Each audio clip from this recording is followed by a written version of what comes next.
Having been in the drapery industry for 18 years, we now know what to keep in mind and what needs to be done to minimize errors. Today, I would like to share with you some of these things so you can implement them in your business. Now, let's talk about drapery.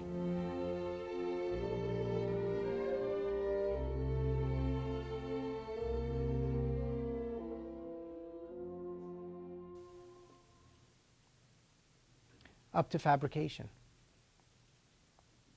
So now here, you want to talk to the customer about what kind of pleat they want.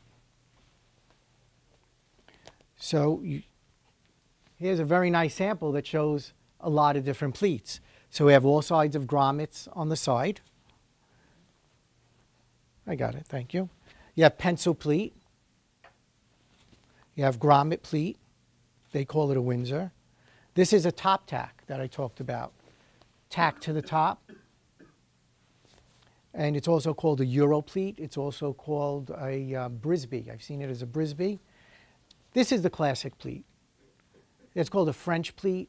And if you don't specify a pleat to a window treatment drapery person, that's what you're getting. If it's a more modern room, you get the top tack. But you need to specify. And then you have a 4-finger pleat. This is a 3-finger pleat. And these are all 4-inch pleats.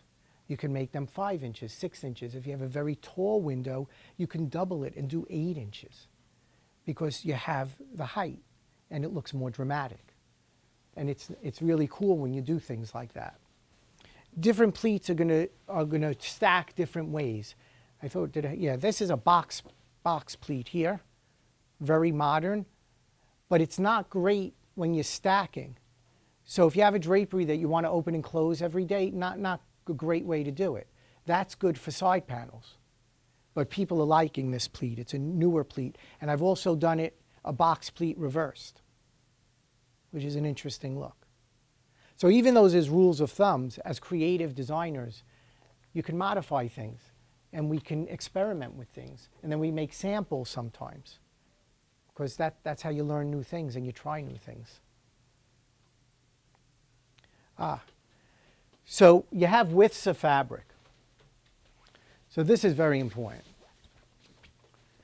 So this drapery basically comes in 54-inch fabric. So this is a roll of 54-inch fabric. This is a faux silk, very nice fabric. So this is a width of goods. So now to have 2 times fullness, you're going to pleat this down so that the 54, after you take off 6 inches for side hems, is going to pleat down to about 24 inches.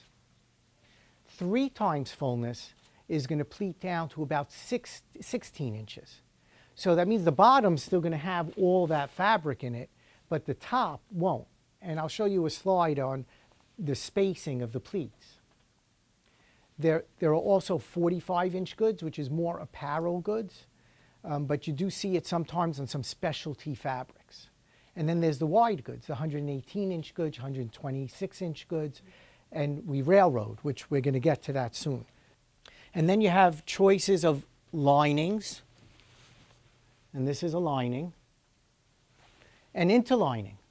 Interlining is a flannel that you sandwich between the face fabric and the lining. And what does it do? Well, the lining gives extra privacy. It also gives weight to the fabric. And when you look at a drapery and it looks luxurious and the fabric just looks delicious, it's interlined. It could even have English bump interlining, which is a very thick interlining. So you could take a moderately priced fabric and interline it, and it makes it look very luxurious. And we have a sample up there of a green. It's hard for you to see because of the pillar, but that's a moderately priced fabric with a pretty band on it, and it's interlined, but it makes that fabric look like $100 a yard fabric because of the interlining. So interlining is a great trick. It adds a little bit more, but it's worth it. It's definitely worth it.